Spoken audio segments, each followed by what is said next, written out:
Assalamualaikum warahmatullahi wabarakatuh. Hai guys, apa kabar? Semoga kalian selalu sehat ya guys. Jangan lupa subscribe, like, dan komen ya guys.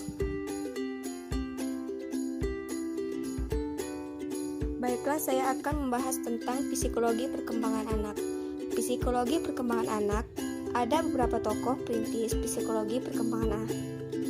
Salah satunya ialah Emil Kraepelin.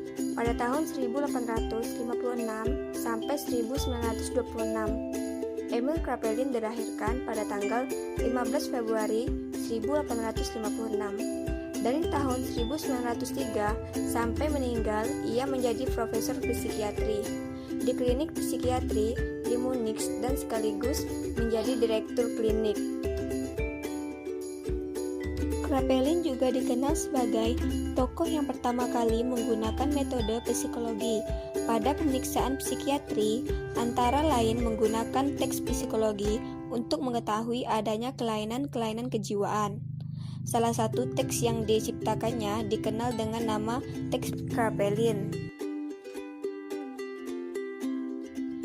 Pengertian psikologi perkembangan anak.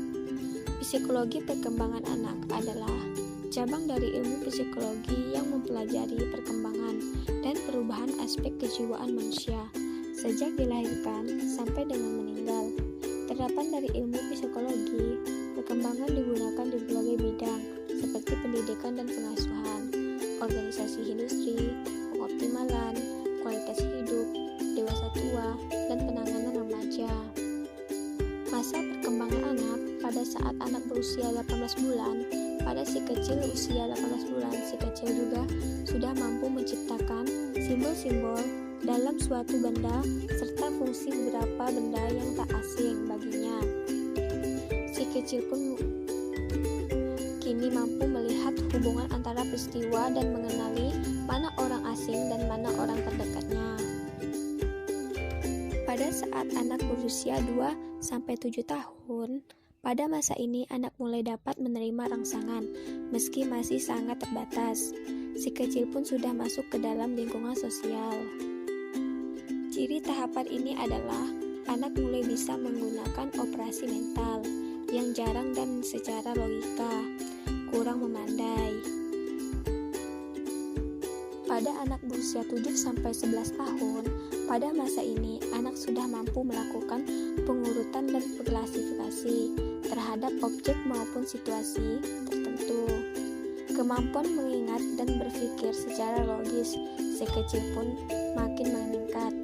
Ia mampu memahami konsep sebab akibat secara rasional dan sistematis sehingga si kecil mulai bisa belajar matematika dan membaca. Pada saat anak berusia 11 tahun, pada masa ini anak sudah mampu berpikir secara abstrak dan menguasai penalaran. Ia dapat menarik kesimpulan dari informasi yang tersedia.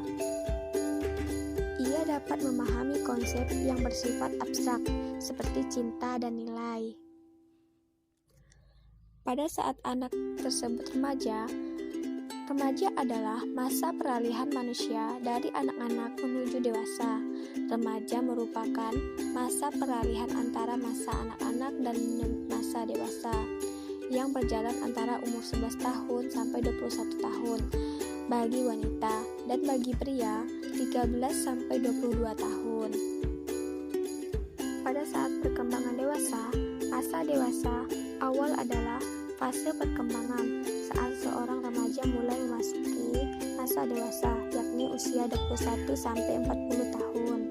Mulai bekerja, mencari nafkah, mulai memilih teman, atau mencari pasangan hidup, memasuki dunia kehidupan berumah tangga. Fase perkembangan setengah baya. Masa setengah baya ini berlangsung antara usia 40 sampai 60 tahun. Konon katanya pada umur fase ini seseorang dikatakan mengalami puber yang kedua, dikarenakan mereka sering berdandan, suka bersikap mudah marah, dan lain-lain, mencapai tanggung jawab sosial dan kewarganegaraan secara dewasa. Dan yang terakhir, perkembangan usia tua. Masa tua adalah fase terakhir kehidupan manusia.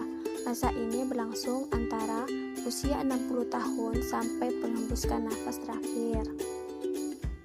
Sekian penjelasan dari saya.